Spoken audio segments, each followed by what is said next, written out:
E aí, filhos do Pai, como é que vocês estão? Todos bem? Vamos à reflexão de hoje.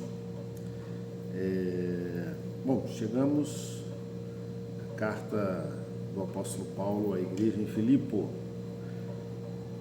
Carta do apóstolo Paulo aos Filipenses. É uma carta de quatro capítulos.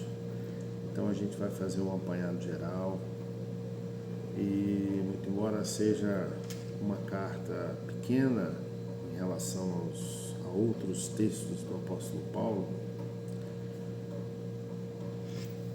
a gente não perde a profundidade do conhecimento que ele nos deixa. Que legado maravilhoso, que grande oportunidade sempre temos ao ler os escritos, os textos, as argumentações do apóstolo Paulo. Igreja em Filipos, grandes elogios. O apóstolo Paulo tem grandes elogios à igreja, mas ele aproveita e não perde a oportunidade de levantar o espírito, levantar a autoestima dessa igreja, porque ele percebe, ele sabe o quanto é penoso viver e defender o Evangelho, ele sabe o quanto é difícil, o quanto é árduo, e ao mesmo tempo ele sabe que não há glória na soberba. Ele instrui os filipenses a uma posição de humildade.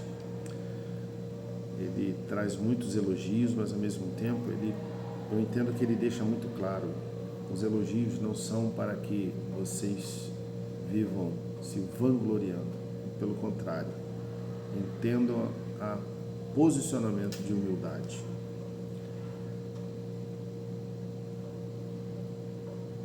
Ele vem falando, no primeiro capítulo, ele vem falando sobre esse progresso do Evangelho, o avanço, a luta que tem sido o avanço do Evangelho. Capítulo 2, eu estou querendo me ater a situações mais profundas nesse contexto. O capítulo 2 de Filipenses,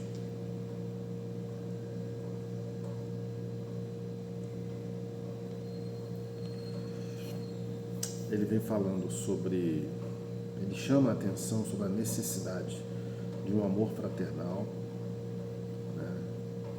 Ele diz assim: portanto, se existe alguma exortação em Cristo, alguma consolação de amor, alguma comunhão do Espírito, e se há profundo afeto e sentimento de compaixão, então completem a minha alegria, tendo o mesmo modo de pensar, tendo o mesmo amor e sendo unidos de alma e mente. Imagina, ter o mesmo modo de pensar, ter o mesmo amor e sendo unidos de alma e mente.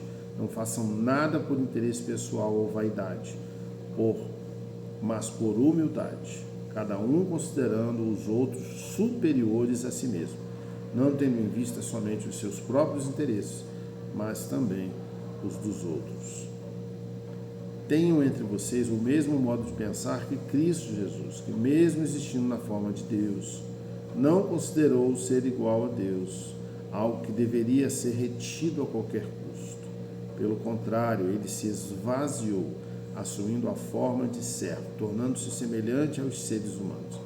E reconhecido em figura humana, ele se humilhou, tornando-se obediente até a morte e morte de cruz. Por isso também Deus o exaltou sobremaneira. Ele deu o nome que está acima de todo nome, para que ao nome de Jesus se dobre todo o joelho, nos céus, na terra e debaixo da terra, e toda língua confesse que Jesus Cristo é Senhor, para a glória de Deus Pai. Imagina a profundidade desse texto. Ele nos convida a termos uma mente unida, um amor unido, a mesma mente, o mesmo amor, e ele vem e traz a figura de Jesus Cristo reconhecidamente Deus, mas que não usou da força ou do título, do poder. Jesus não usa e apenas se apresenta na sua condição humana, passando por todas as torturas, todos os sofrimentos, por amor a nós. E aí a nossa pergunta é, como igreja do Senhor, como servos de Deus, como nós temos agido? Como nós temos agido? Como é que está a nossa vida de comunidade? Como tem sido a nossa preocupação com o outro, dentro daquilo que nós vivemos e convivemos? A nossa pergunta é essa. E o que mais nos chama a atenção é que essa carta, ela parece tão atual. Quando nós olhamos para a comunidade cristã, a gente vê desafios e todo o alerta que o apóstolo Paulo traz aos filipenses, ele nos remete a um padrão de hoje. Então a nossa preocupação tem sido essa. Para a gente poder seguir, capítulo 3,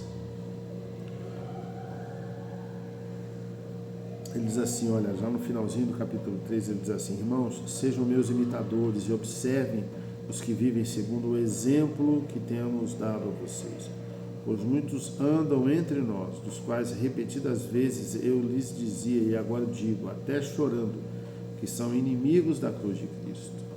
O destino deles é a perdição, o Deus deles é o ventre, e a glória deles está naquilo de que deviam se envergonhar, visto que só pensam nas coisas terrenas, pois a nossa pátria está nos céus, de onde também aguardamos o Salvador, o Senhor Jesus Cristo, o qual transformará o nosso corpo de humilhação para ser igual ao corpo da sua glória, segundo a eficácia do poder que ele tem de até subordinar a si todas as coisas.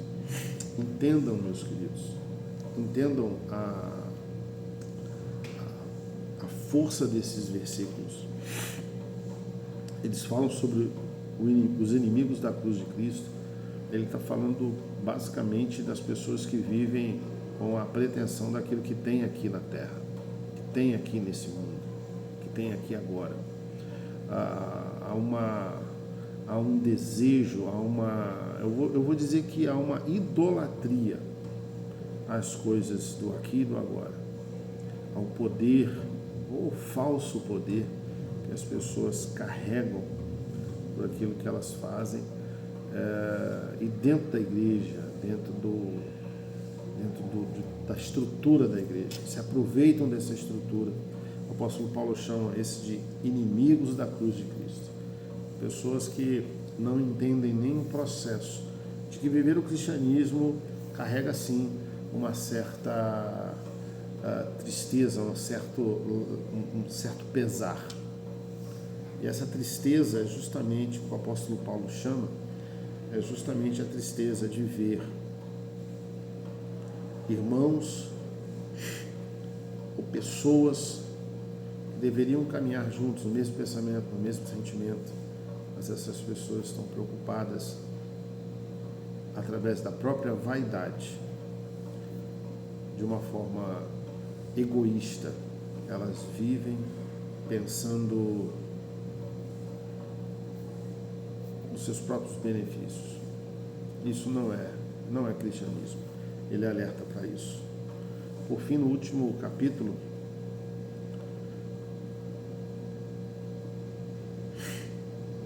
ele diz assim,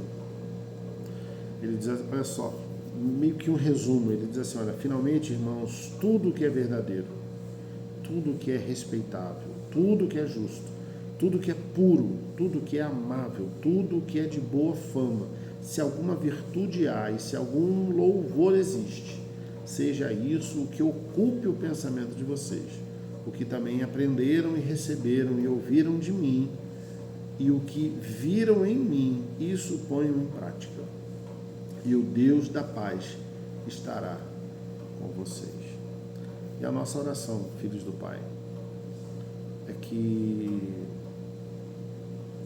essa seja uma realidade na nossa vida.